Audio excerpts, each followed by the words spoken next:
मीता part 2। इधर मीता जब घर पहुंची तो उसकी माँ किचन में थी। माँ, आपसे एक बात करनी है। अरे मीता, तुम तो आज सुबोध को मिलवाने वाली थी ना? माँ ने उल्टा सवाल दाग दिया। हाँ माँ, उसी के बारे में आपसे बात करनी थी। हाँ बताओ, माँ ने कहा। दरअसल माँ, मुझे तुम्हें उसके पारिवारिक स्थिति के बारे में आपको बताना था। हाँ तो बताओ ना। माँ, वो दरअसल एक सब्जी बेचने वाली फैमिली से बिलोंग करता है। क्या? उसकी माँ थोड़ी उग्र हो गई। हाँ माँ, उसकी माँ मंडी में सब्जी बेचती है और उसके पिताजी ठेले पर सब्जी बेचते हैं। और तू उससे शादी करना चाहती? तू होश में तो है मीता? श्यामा देवी के चेहरे पर हंसी क्षण भर में गायब हो गई। वो क्रोध से आग बबूला हो गई थी। वो घसीटते हुए मीता को उसके पिताजी के पास लेके गई। देखी, ये पागल हो गई है, एक सब्जी बेचने वाले के लड़के से शादी करना चाहती है। देख मीता, ऐसा कुछ भी करने से पहले हमको मरा समझ लेना, बाकी तेरी मर्जी। उसके पिता बोले और उठकर चले गए। सुन लिया तूने मीता, अब फैसला तुझे करना है। उसकी माँ भी बोलकर चली गई। मीता समझ गई कि सुबोध सच कह रहा था कि ऐसे समाज में जहाँ रिश्ते, धन संपत्ति, पद प्रतिष्ठा, दान दहेज और जात बिरादरी देखकर तय किए जाते हैं, वहाँ उसके और सुबोध के रिश्ते को उसके अपने माता पिता कैसे स्वीकार करेंगे। लेकिन वो तो सोच रखी थी कि अपने पिता से लड़कर ही सही, परंतु शादी करेगी तो सिर्फ सुबोध से। अगले दिन वह वही गार्डन में सुबोध से फिर मिली। क्या हुआ मीता? सुबोध ने पूछा। कुछ नहीं यार, जैसे ही मैंने तुम्हारी पारिवारिक स्थिति के बारे में बताया, मेरी मम्मी पापा भड़क गए। देखो, मैंने बोला था ना कि तुम जैसे ही मेरे बैकग्राउंड के विषय में बताओगी वो लोग मना कर देंगे। सुबोध बोला। तो मैं क्या करूँ, तुम ही बताओ सुबोध। तुम्हारे पास दो ही विकल्प है मीता। पहला ये कि उनकी बात मान लो जिसके मैं पक्ष में हूँ, और उनकी मर्जी से शादी कर लो, क्योंकि मुझ जैसे गरीब और बेरोजगार व्यक्ति के साथ इतनी हड़बड़ी में फैसला लेकर अपना जीवन बर्बाद करना उचित नहीं है। और दूसरा ये कि अगर कठिनाइयों से लड़ने की हिम्मत है तब सब भूलकर मुझसे शादी कर लो। मैं दूसरा विकल्प ही चाहती हूँ सुबोध। कुछ दिन सोच लो मीता, कोई हड़बड़ी नहीं है। तब तक मैं कहीं छोटा मोटा जॉब ढूंढ लूँगा, लेकिन तब तक अपने माता पिता को मनाने का भरपूर प्रयास करो कि वो हमारी शादी के लिए मान जाए। मान जाओ ना माँ, मीता बोली। तुम क्यों नहीं समझती हो मीता, वो लड़का तुम्हारे लायक बिल्कुल नहीं है। अच्छा तुम ही बताओ, कहाँ रहोगी, क्या खाओगी? वो लड़का तो नौकरी भी नहीं करता, क्या खिलाएगा तुमको? और तुम्हारे सपनों का क्या होगा, कभी सोचा है? माँ, वो लड़का बुद्धिमान है, कुछ न कुछ तो कर ही लेगा। अगर आप लोगों ने मेरी शादी कहीं किसी अधिकारी से कर दी और वो ठीक ठाक नहीं निकला तो तब क्या होगा? माँ, इंसान का अच्छा होना जरूरी है, बाकी तो जीवन किसी न किसी तरीके से चलाया ही जा सकता है। चुप करो मीता, जितना भी समझाओ तुम समझने का नाम ही नहीं ले रही हो। क्या इसी दिन के लिए तुमको पाल पोस कर बड़ा किया है कि एक दिन बड़ी होकर तुम हमारी इज्जत बिगाड़ो? बेटा, हम तुम्हारे माता पिता हैं, तुम्हारा भला किस में है तुमसे बेहतर जानते हैं। आप लोग मेरे दृष्टिकोण से भी सोच कर देखो ना माँ, प्लीज़। मुझे व्यवहार के हिसाब से उससे बेहतर इंसान कोई नहीं मिलेगा। माँ प्लीज़, आप लोग मान जाइए ना। तेरे पापा तुझे माफ़ नहीं करेंगे बेटा अगर तूने ऐसी वैसी कोई हरकत की, इसलिए चुपचाप उसे भूल जा, इसी में तेरी भलाई है। इधर सुबोध ने लोकल कंपनियों में अप्लाई करना चालू कर दिया था कि कहीं जॉब मिल जाए। एक दिन उसे फ़ोन आया। हेलो, कौन? मिस्टर सुबोध बात कर रहे हैं? हाँ जी, बोल रहा हूँ। मैं इंजीनियरिंग कॉरपोरेशन से बात कर रहा हूँ। आपको साहब ने कल इंटरव्यू के लिए बुलाया है, 9 बजे आ जाइए। ठीक है, धन्यवाद सर, मैं कल आता हूँ, उसने खुश होकर जवाब दिया। दूसरे दिन वह इंजीनियरिंग कॉरपोरेशन के ऑफिस पहुँच गया और काउंटर बजाकर पूछा। जी, मेरा नाम सुबोध है। अच्छा, आप ही सुबोध हैं, मैंने ही कल आपको फ़ोन किया था, बैठिए। साहब अभी आने ही वाले हैं। सुबोध वही बैठकर वो उनके चैम्बर पर नाम लिखा देख रहा था, सज्जन सिंह। सुबोध भी उसके जैसा जीवन में कुछ करने का सपना देखता था। तभी बाहर एक गाड़ी आकर रुकी और एक रौबदार व्यक्ति उसमें से बाहर उतरा। वह सीधे अपने चैम्बर के अंदर गया और बेल बजाया। सुबोध जी, बॉस आपको बुला रहे हैं, जाइए। ठीक है, मैं आई कम इन सर? आइए बैठ जाइए। क्या नाम है आपका? जी, सुबोध। सुबोध जी, आप पढ़ाई में तो जोरदार है, किसी अच्छी नौकरी के लिए तैयारी क्यों नहीं करते? करूँगा सर, पर अभी तो अपनी पारिवारिक स्थिति को ठीक करने के लिए यह नौकरी आवश्यक है। अच्छा फिर ठीक है, आपको सुपरवाइज़र का पोस्ट दिया जा रहा है और आपको 8,000 तनख्वाह दी जाएगी। समय आपका 10 से 5 रहेगा, ये ठीक है? जी सर, बिल्कुल। आपको बहुत धन्यवाद सर जॉब देने के लिए। सुबोध बाहर निकल गया। आज से उसे फिर से कॉलेज के गार्डन में मीता से मिलने जाना था। हेलो मीता, क्या हाल है? ठीक नहीं है सुबोध। क्यों, क्या हुआ? मैंने माँ से फिर से बात की थी तो वो बिल्कुल तैयार नहीं है हमारी शादी के लिए। बताओ मैं क्या करूँ? तो कर लो मुझसे शादी। आज मुझे जॉब मिल गई। अरे वाह, ये तो खुशी की बात है। कहाँ मिला और कितनी सैलरी है? तुम यार गरीब आदमी की तनख्वाह पूछती हो, ये गलत बात है। सुबोध हंसकर बोला। अच्छा तनख्वाह मत बताओ, कहाँ मिली नौकरी ये तो बताओ। यही 8 किलोमीटर दूर में इंजीनियरिंग कॉरपोरेशन है, वहाँ सुपरवाइजर की जॉब मिली है और तनख्वाह है 8,000 रुपये। ये तो अच्छी बात है, स्टार्टअप के लिए 8,000 तो अच्छी रकम है। तो फिर कल मैं सामान लेकर आ जाऊँ? तुम मजाक कर रही हो? नहीं, मैं सीरियसली बोल रही हूँ। एक बार तय कर ली और आ गई तो वापस नहीं जाऊँगी। फिर तुमको मुझसे शादी करनी ही पड़ेगी। कोई डाउट है तो सोच लो फिर से। अरे अब क्या सोचना, अब तो मेरे पास नौकरी भी है। तुम चाहो तो फिर से विचार कर लो, शायद मैं तुम्हारे लायक नहीं। मैं सोच ली हूँ, मेरा फैसला अटल है, मैं कल ही आ जाऊँगी। तुम शादी का अरेंजमेंट कर लो। चलो ठीक है, आ जाओ। हमारे घर के पास ही एक मंदिर है, मैं वहाँ सभी अरेंजमेंट्स कर लूँगा। ठीक है, मैं चलती हूँ। दूसरे दिन सुबोध ने मंदिर में सारे अरेंजमेंट करके मीता की प्रतीक्षा करने लगा। मीता चुपचाप बिना किसी को बताए घर से निकली और सुबोध के घर पहुँच गई। सुबोध के परिवार ने उसका स्वागत किया। आओ बेटी, सीधे मंदिर ही चलो, पंडित जी भी आ गए हैं। ठीक है पिताजी, चलिए सीधे वही चलते हैं, मीता बोली। आओ मीता, कहकर सुबोध ने उसका हाथ पकड़ा। आज से ये हाथ मैं जीवन भर नहीं छोड़ूंगा। पंडित जी प्रारंभ कीजिए। पंडित जी ने विवाह के मंत्र चालू कर दिए। जैसे ही फेरे खत्म हुए, मंदिर के बाहर एक गाड़ी आकर रुकी। मीता समझ गई कि उसके मम्मी पापा आए हैं। उसके पापा तेजी से उतरकर बाहर आए। बदतमीज, इतना मना करने के बाद भी तुझे समझ नहीं आया? हमारी इज्जत बिगाड़ने पर तुली है। माफ़ कीजिएगा सर, अब मीता मेरी पत्नी है, सुबोध बोला। मीता के पापा आगे बढ़े और तराक से एक झापड़ सुबोध को मार दिए। ये सब तुम्हारी वजह से हुआ है मूर्ख लड़के, पापा चिल्लाए। पापा आप उसको क्यों मार रहे हैं? गलती मेरी है, मीता चिल्लाई। सुबोध एकदम चुप था। चुप कर लड़की, या तो अभी वापस चल या फिर जिंदगी भर अपनी शक्ल मत दिखाना। समझ लेना कि हम लोग तेरे लिए मर गए हैं। पापा प्लीज़, पापा मान जाओ। मीता रोते हुए पापा के पैरों पर गिर गई। उसके पापा पीछे पलटे और बोले, चलो सब यहाँ से, उसने हमें कहीं का नहीं छोड़ा। वो बोले और गाड़ी में बैठकर निकल गए। मीता वहीं ज़मीन में बैठकर रो रही थी। चुप हो जाओ मीता, ये सभी माता पिता का स्वाभाविक दुख होता है। उन्होंने तुमको जन्म दिया है, तकलीफ तो होगी ही। आखिर तुमने उनकी मर्जी के विरुद्ध शादी की है, सुबोध बोला। मीता आश्चर्यचकित थी। तुम्हें बुरा नहीं लगा सुबोध?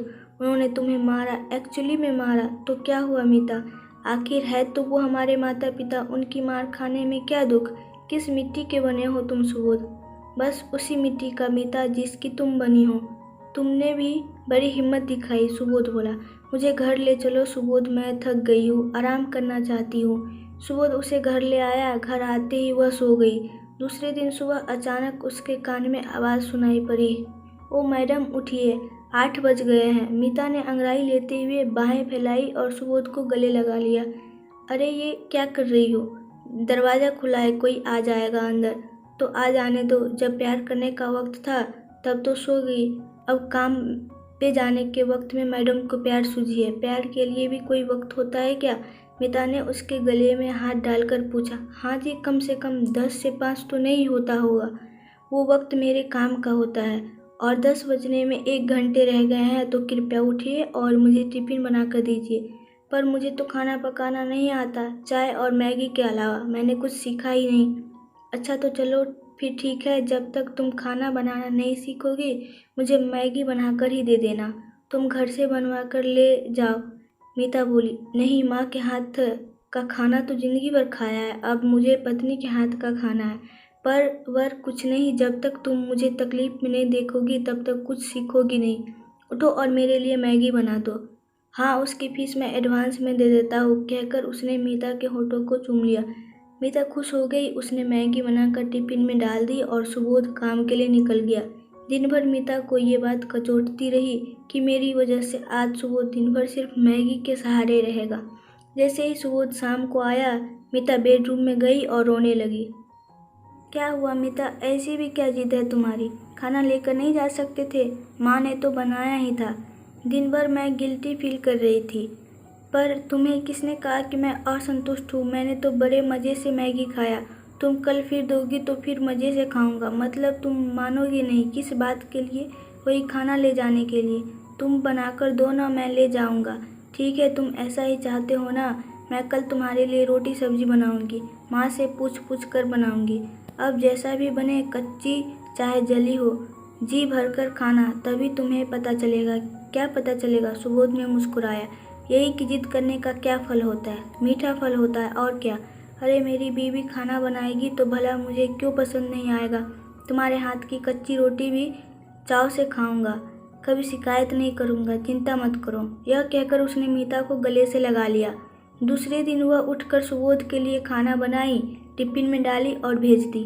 बाद में उसने खुद खाकर देखा तो बिल्कुल खाने लायक नहीं बना था।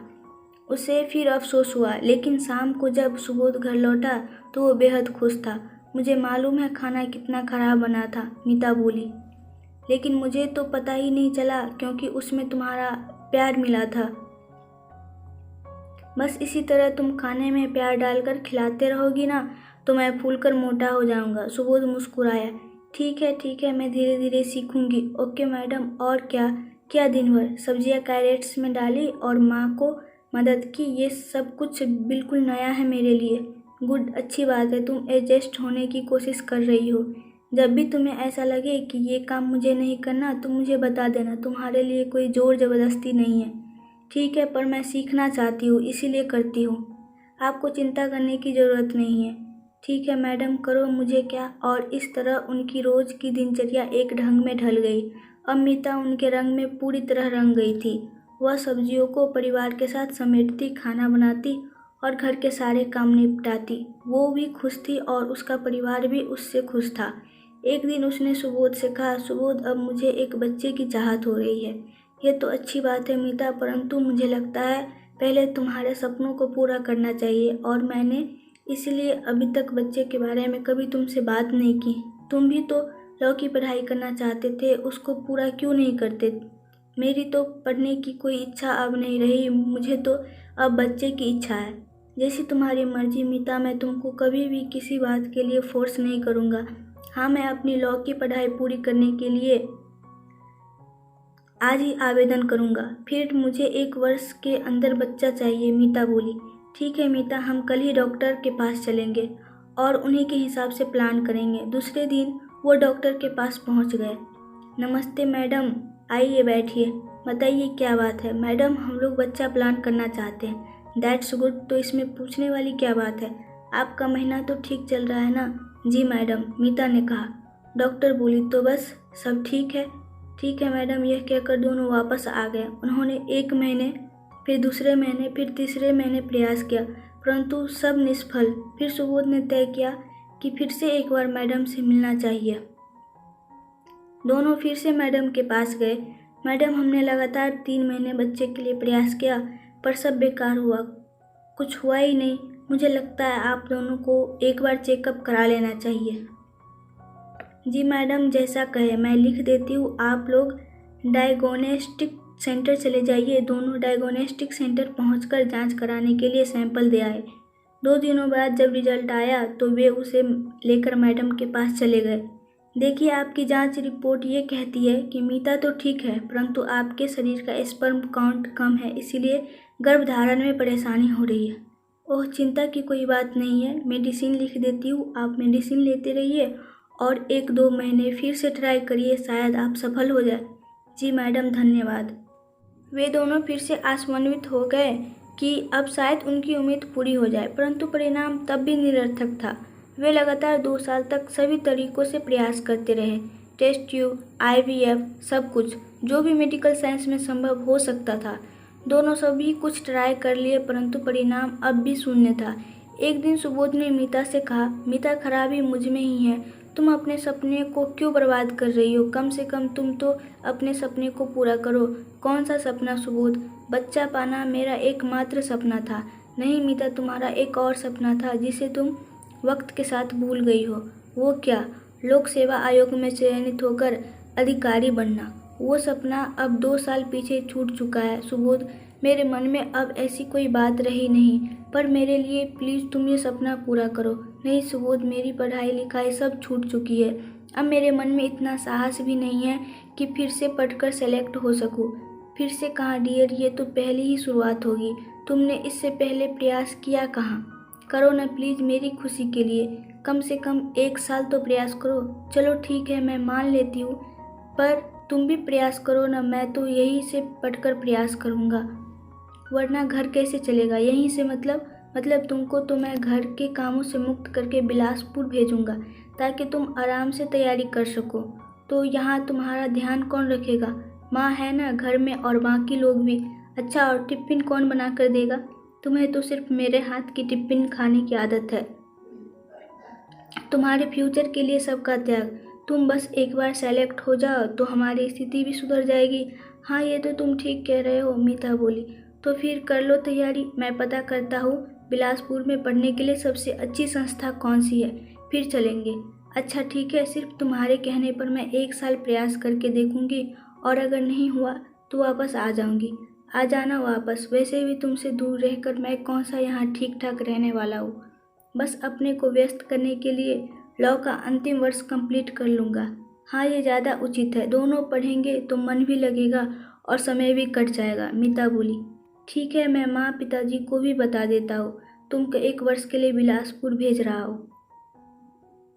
सुबोध ने अगले 1 सप्ताह के अंदर बिलासपुर जाने की सारी तैयारियां कर ली और दोनों एक दिन ट्रेन पकड़कर बिलासपुर के लिए रवाना हो गए।